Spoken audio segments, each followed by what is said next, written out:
we're on page 151.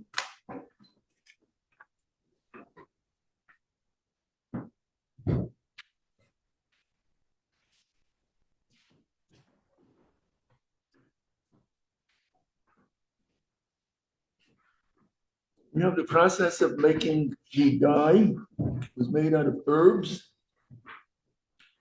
And we had the perfection of the herbs. So we had the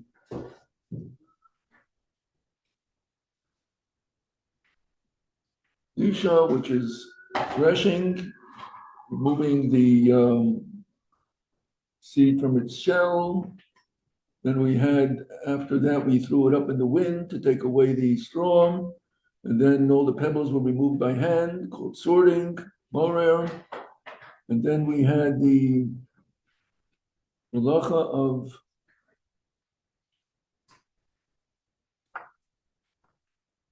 the grinding. And after the grinding comes, you have to sift now the flour or the herbs to remove all impurities.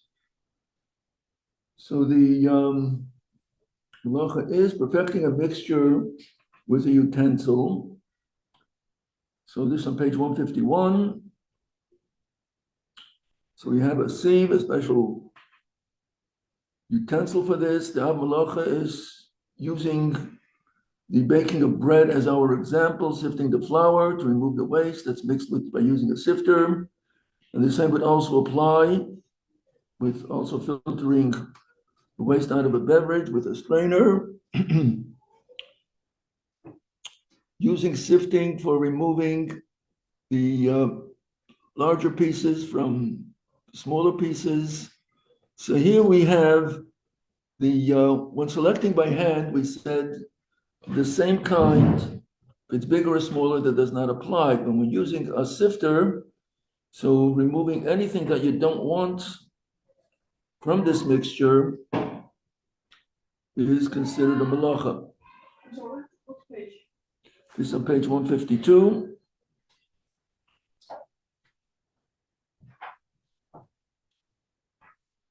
The rabbinic prohibition is passing the flour through a sifter in order to break apart the lumps.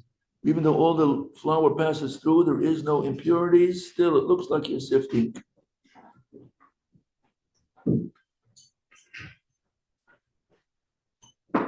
Now, if you're using the sifter as a sprinkler, but last paragraph, sprinkling sugar or other powder with a sifter, one who wants to sprinkle sugar or other powder on a cake with a sifter may do so. With intention is only to sprinkle the sugar equally. If you're interested in separating fine pieces from the coarse pieces, then it's forbidden. And the same way also we speak about when it comes to salt shaker. Purpose of the sifter, of the sieve at the end of the salt shaker is to spread out the salt evenly. That is permissible. If we have the rice in a salt shaker, so that would be forbidden because you're trying to keep the rice back. So that would be forbidden. We had the same situation when we speak about a teapot that has loose tea. So it was boiled up before Shabbos. We have it now in solution. We have the tea leaves in this teapot. At the end of the teapot, there is a sieve. That's the kind of teapot I'm describing. Can we use this teapot on Shabbos? And the situation is such, we have a teapot. There is a teapot, and in there is loose tea floating around. And then we have filled up with water. At the end of this teapot, there is a sieve that is going to hold the tea leaves back. Can we use this on Shabbos? Yes. No. Oh, I don't know why I said no, actually. What's the problem here? Let's see. What is our problem? Our problem is why would it be not permissible? What would be the issue? Because you're separating it. So we're using the sieve at the end of the teapot to hold the tea leaves back. Yeah. So then it is sifting. Yeah. So so that would be a reason why not to use it. Now, how would it be permissible, yes, to use it? If we're not going to use the siever to hold back the tea leaves, how do we do that? How do we use this teapot in a permissible way that it's not going to be sifting or sieving the tea leaves? So it is in solution. There is the water. What happens to the tea leaves, unless you shake it up, then it's going to be floating all around. If you let it stand, all the tea leaves are going to go to the bottom. You're going to be pouring the teapot. Your sifter is not going to be being used because all the tea leaves are on the bottom. What you're getting is only the tea. You're not getting anything. So it's not separating the mixture because the tea leaves are on the bottom. They're not being held back by the teapot. So as long as there is a lot of water inside, so when you pour, you're only pouring the water and you're not using this teapot to hold the tea leaves back because the tea leaves are not coming to the surface. They're all sitting at the bottom of the teapot. What you have to be careful is that you have to leave the water when it comes to using much of it. You have to make sure that there is water covering up the tea leaves at the end. So you haven't separated the water from the tea leaves and you're not using the sieve at the end of the teapot to hold anything back, that would be permissible. So as long as you see that there's water, the tea leaves are on the bottom, you pour the water off, and as long as you leave the tea leaves in solution, you still leave it with the water, then that would be permissible. We spoke about the sieve that's at the end of your faucet. Can we use that on Shabbos? This faucet that has a sieve at the end. Its purpose is to purify the water. So can it be used on Shabbos? Yes, no? Yes-ish, if you would drink normally from a water, if it's not good, then it would be. That's correct. So what you're doing is improving the water that is edible, drinkable as is. You're just making it more pure. However, if there is any impurities in it, then you're not allowed to. So our New York water is clean. You would drink water from the faucet without having it filtered. However, whenever I teach this class, something always comes up. And guess what I found? One time I was using the kitchen sink, not in Shabbos, the kitchen faucet, and the water was not coming out. So I opened up the filter at the end of the faucet, and guess what comes out? A straw. So how did it get there? I have no clue. But anyway, so all these things are possible, but that would not be the normal, and I would not normally expect straws to come out of my kitchen sink. So I would be using my kitchen, the faucet on Shabbos. I think I shared with you, whenever I teach something, I say to myself, it's far-fetched. Usually that week I get the message that it's not far-fetched. I show some examples. I was teaching about looking, when it comes to carp sable, there are white worms sometimes in the carp sable fish. They usually you would serve it at brisson, at simchas. They're like, it's a white, you slice it, carp sable, it's a white fish, and I never saw any worms in it. But after I taught the class, that week there was a bris, and I was going to look, I looked very carefully at the carp sable slice. And guess what? There was a long line there, and it was a white worm. It has the same color as the fish itself. So that was one example that I found to be something one should look at.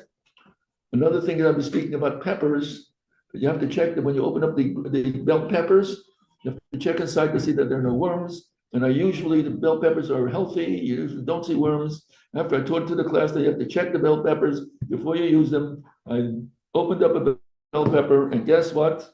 It was something that was not BP mist, actually a large insect there, a hefty one. So when we learn about checking for things, it's something that one should be aware of, that if you keep your eyes open and see to it that it is a clean product. Now so now that we have a pure product, we're now going to do the next step.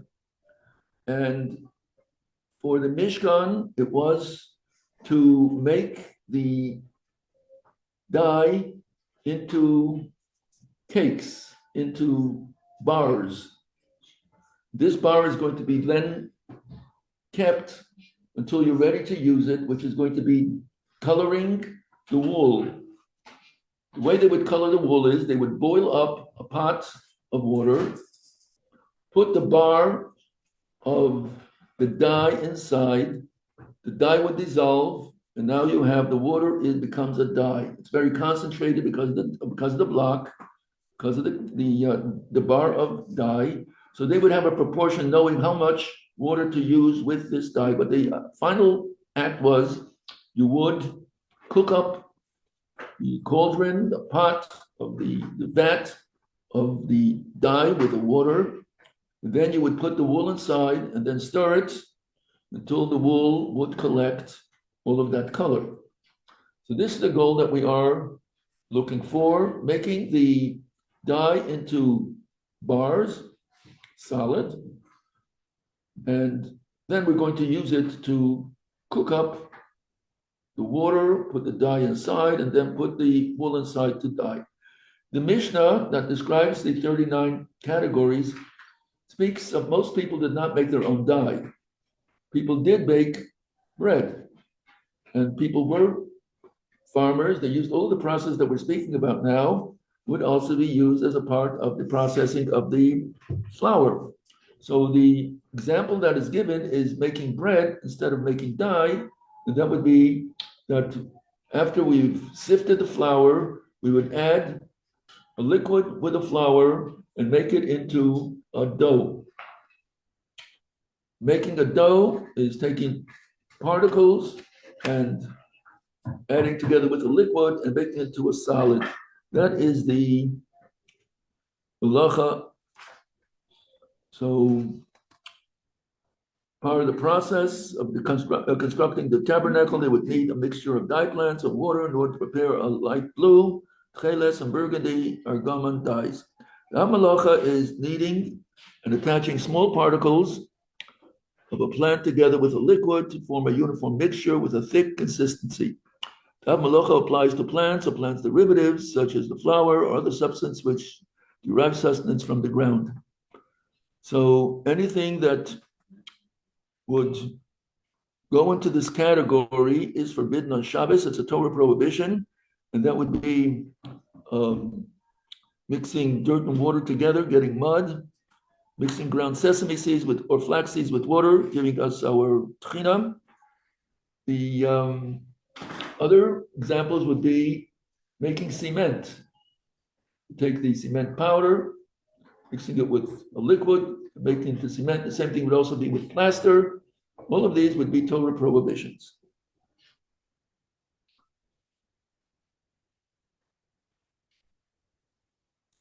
Now we have the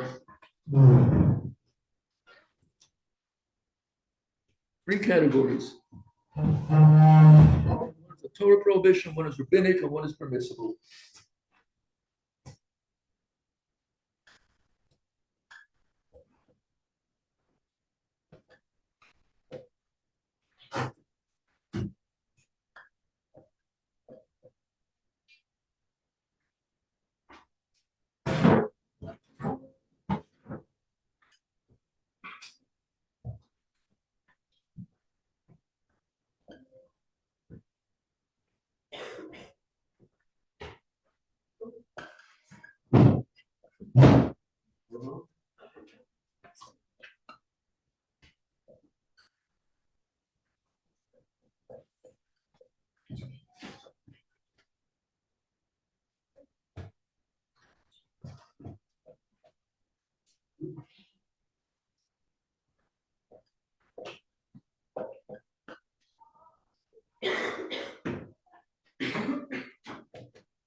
We have three different situations. Lila Ava is a thick mixture, which is enough you were able to pick it up by hand. That would be a Torah prohibition, making that on Shabbos. Lila Raka is a loose mixture. That would be something like you make the batter. You're able to pour from one vessel to the other. That's Lila Raka. That is a rabbinic prohibition. The reason is because depending how much liquid and powder you're going to be mixing, it could be turning instead of a blila raka, instead of being a loose mixture, it could turn into a thick mixture. And also you might forget and say that if you are, might be confused that if you are able to make a loose mixture where you're adding a liquid and a powder together, then maybe what would lead to is making the thick mixture as well on Shabbos. Then we have the nozel is a dissolved mixture. This would be, we have the granules, we have the powder, and we have the liquid. We mix them together, and the end result is that it dissolves and it becomes a liquid. Example would be coffee, instant tea, chocolate. So all of this is permissible. Just to clarify, when we're making chocolate, how would you usually make the chocolate? If you add the liquid and the cocoa powder, it usually lumps together and it'll float on top. So what does one do? You have the cocoa, you add a little water, and then you stir it, so then it becomes liquefied. Then when you add the water to it, or the milk, whatever else you're going to be adding, then it will be consistent and it will not lump together, will not float on top. So on Shabbos, what you're actually doing is you're making a mixture that would be blila raka, that would be batter type of mixture, which could not be done on Shabbos. You would have to add a lot of liquid with the cocoa in order to do so on Shabbos. You're going to do a lot of stirring for it to dissolve properly. But to make blila raka, to make it a loose mixture, one would have to do the special steps of doing it. So let's see what Which one is rabbinic and? okay, this is Torah.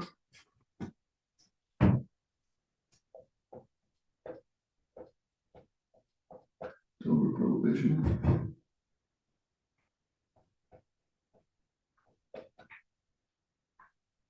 This is rabbinic.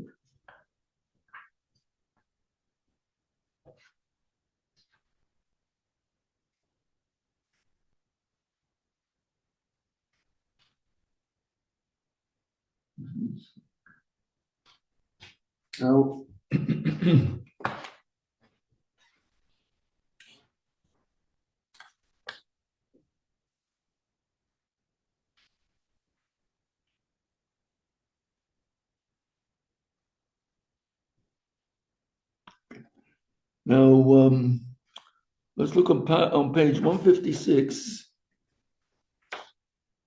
So here it speaks about beforehand, it speaks about cement, plaster, cement, mud, dirt, all of this cannot be mixed on Shabbos. Let's look at page 156.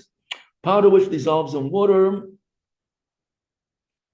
So it's permissible to dissolve it. It's not an element of this malacha. If you're using hot water, you should use a shlishi, a third container.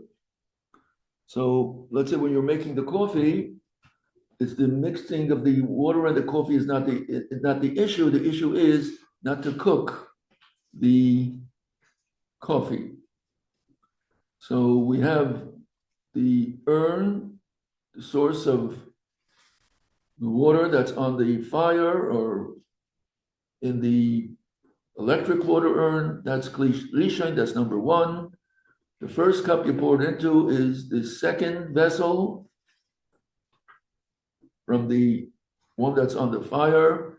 And number two, the second cup is the third vessel, so that's the Kli Shlishi. It's three removed from the water that is connected to a source of heat, whether it's the fire or electric. So that would be the issue that we are speaking about, but not this malacha of Lisha, which is kneading.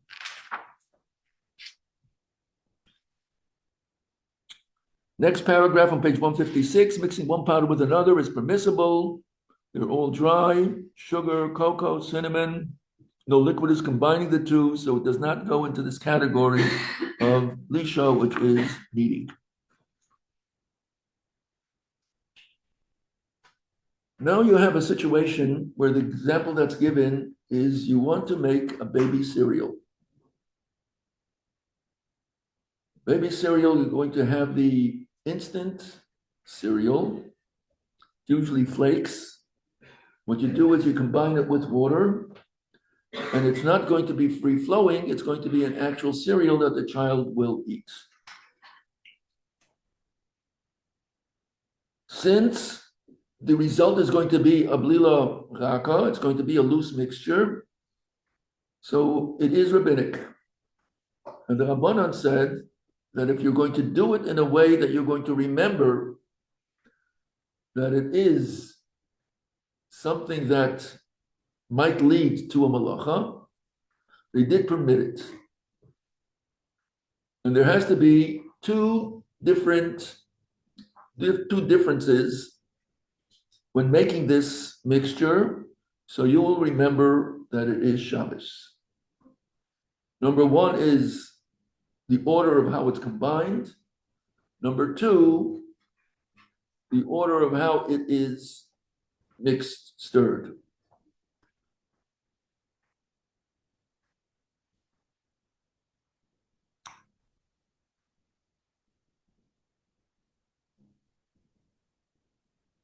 So let's look on page 156. First paragraph, preparation of an instant cereal for an infant. It's permissible to prepare instant cereal for an infant.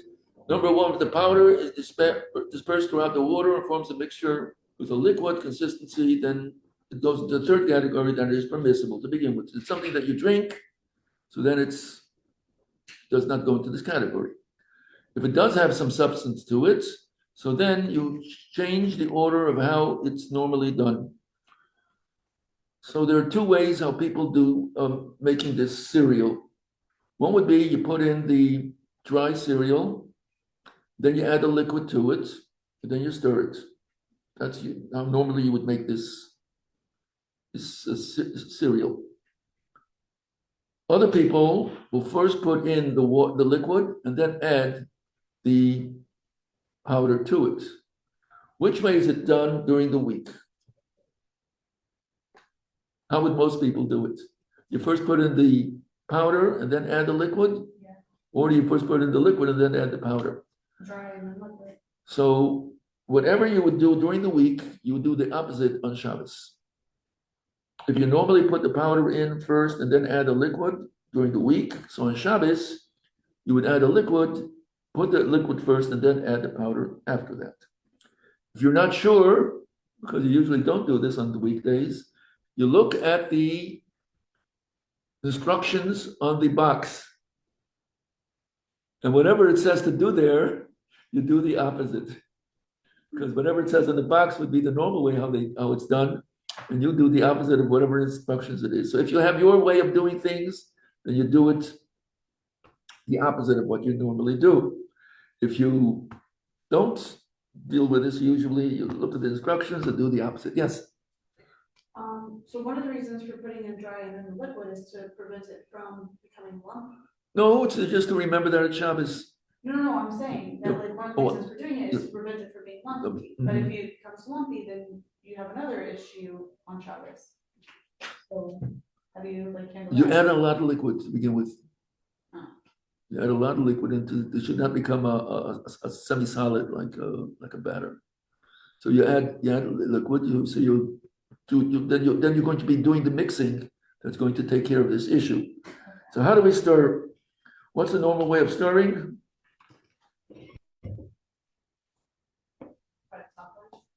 Okay, we stir. On Shabbos, we cannot.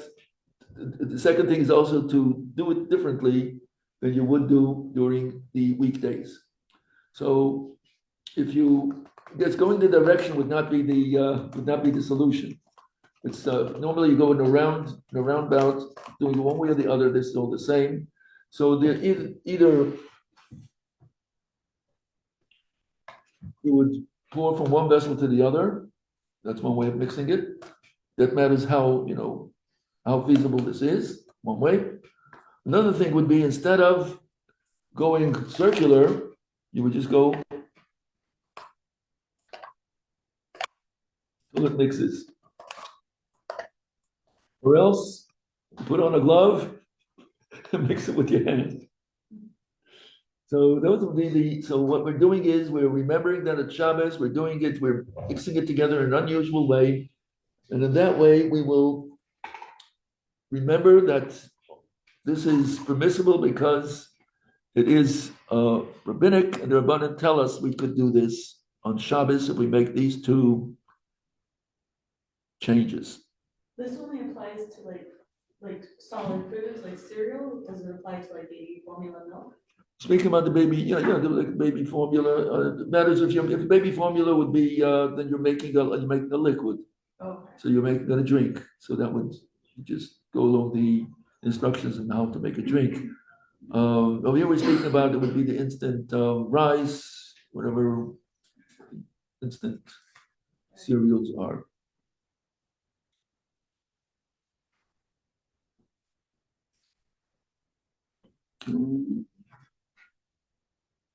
Again, remembering that if you're adding a hot liquid, it would have to be kli shlishi.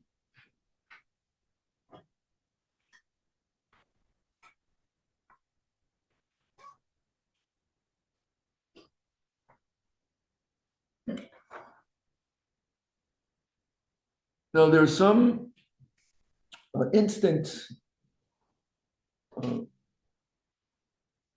items that when you add the liquid, they become solid-like. What would be an example?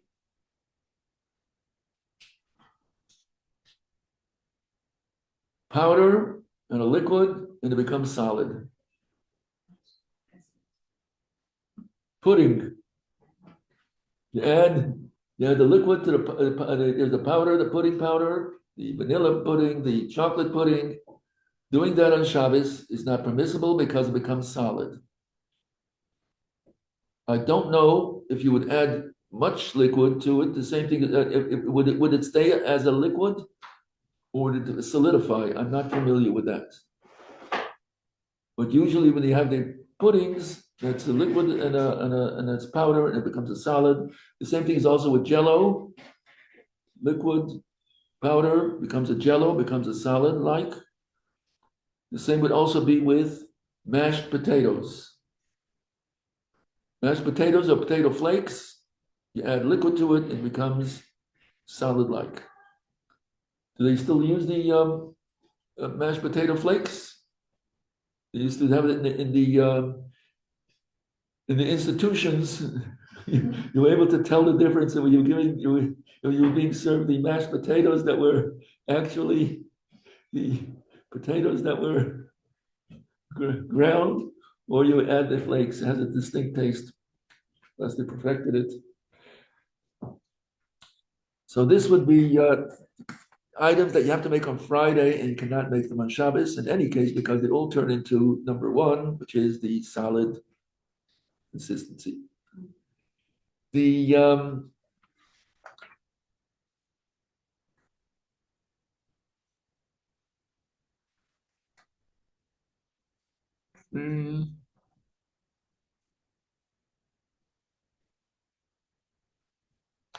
I think something else that would go into the same category would be making oatmeal, instant oatmeal on Shabbos would go into the same category.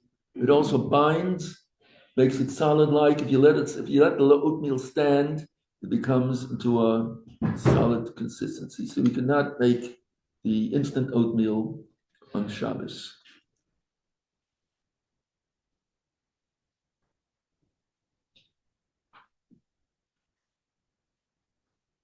Would you add like too much water to the oatmeal? It's not going to help.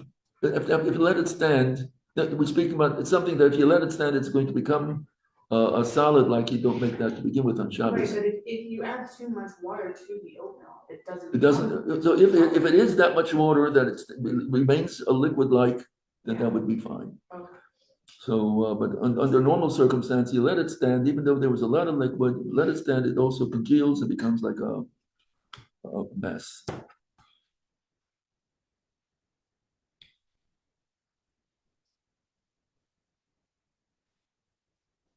Okay. On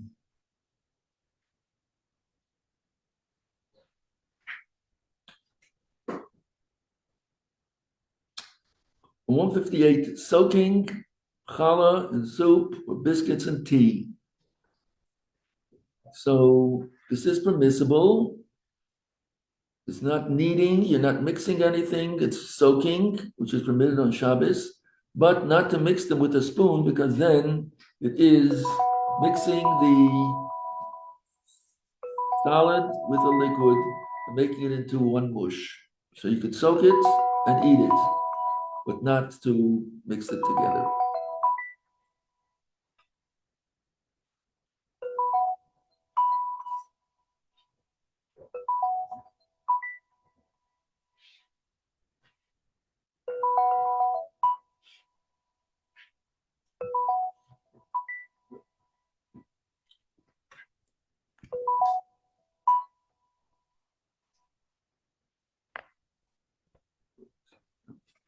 Does anyone make tchina? Does anyone make tchina during the week? Is that something that you do?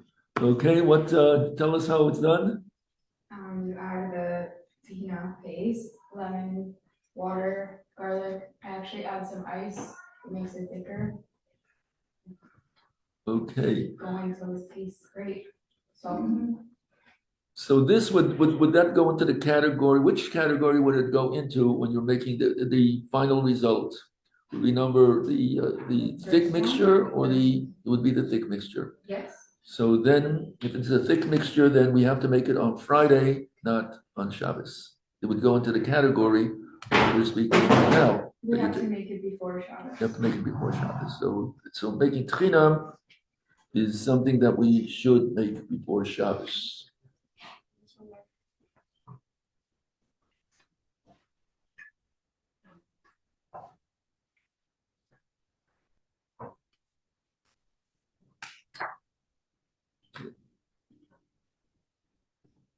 Okay, we will stop here.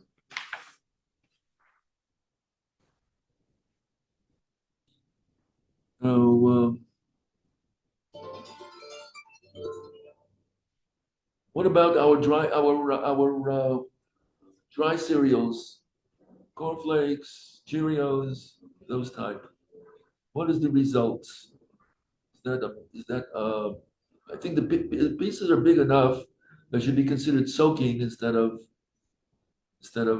making a dough-like substance. It doesn't really bind. Am I correct? Or Right, does but it? then the issue would be like when you're eating it, if you're. No, in your sucking mouth, it it's fine. But once it's in your mouth, there's no issue. Question is, what is it like in the bowl? I think it would be more like soaked than making a dough-like substance. It doesn't really like, it's not the same as oatmeal. It's just every item is separate and it's just being soaked, which that would be permissible. So as long as it doesn't become a mass that you could sort of combine together. So these cold cereals, dry cereals, that would be fine because it does not go into this category. It's soaking, not the making a dough-like substance. Yeah. How was spending the Hanukkah? How was that? Special occasions, special activities, and okay. So have a joyous Hanukkah. The lights are the lights of Mashiach. Gaze at them. It says, I think you've had that probably in other classes. So take advantage of it.